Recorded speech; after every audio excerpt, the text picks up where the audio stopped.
Et puis si vous participez aux 100 km, vous passerez peut-être par le village Cap 48 pour entrer et effectuer vos derniers kilomètres lors de la marche des Lumières. On en parlera aussi.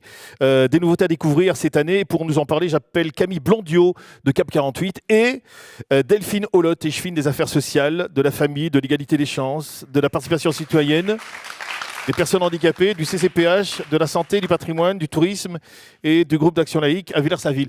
Vous n'êtes pas échevine de quoi en fait ? Vous êtes échevine de tout. Pas des finances, non. C'est ça qui manque, hein, c'est dommage. C'est pas grave. Merci en tout cas d'être là aujourd'hui avec nous. Ça nous fait très plaisir de vous accueillir.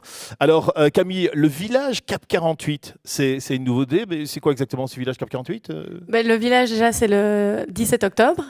Dès midi et c'est ouvert à tous, donc ça c'est la première information importante et c'est surtout l'occasion pour nous de se rassembler après cette année et demie effectivement un petit peu compliquée autour d'un moment festif et convivial.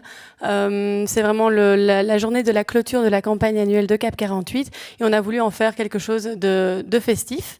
C'est aussi, comme vous venez de le dire, l'occasion de clôturer le challenge des 100 km de Cap 48 et donc vers 19h, tous les participants seront invités à cette marche des Lumières, qui est donc une marche balisée de 5 km à travers Villers-la-Ville.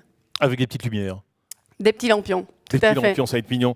Qu'est-ce qu'on pourrait y faire et qu'est-ce qu'on pourrait y trouver dans ce village exactement ? Mais comme je vous l'ai dit, c'est un moment familial, donc il y aura des animations pour les enfants, il y aura des activités sportives, on aura, grâce à un syndicat d'initiative de Villers-la-Ville, des balades balisées de 5 et 10 km. Il y aura aussi des dégustations de produits locaux. Parce que c'est ça qu'on veut aussi découvrir, c'est l'ancrage local de Villers-la-Ville.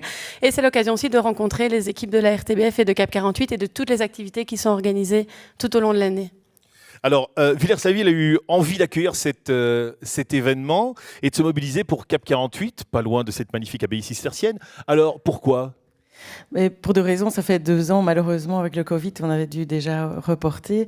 Pour deux raisons, d'une part, c'est social, parce que le personnel communal, dont Cindy et Marina et Roselle, qui ont aussi des handicaps ou des personnes handicapées, sont assez sensibles par rapport à Cap 48. Le collège et le bourgmestre aussi, et moi-même, je suis infirmière, donc je sais combien on a besoin de Cap 48, donc c'était vraiment notre choix social.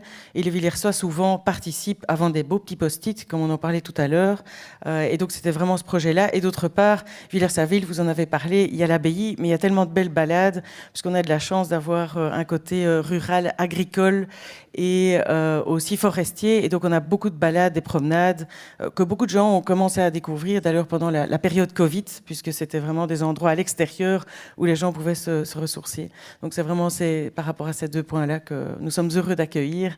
Notamment, elle le disait, avec les confréries aussi, parce qu'on a vraiment des produits locaux et les agriculteurs locaux qui vendent localement au sein de notre village. Voilà. Eh bien voilà, ça donne envie en tout cas d'y aller.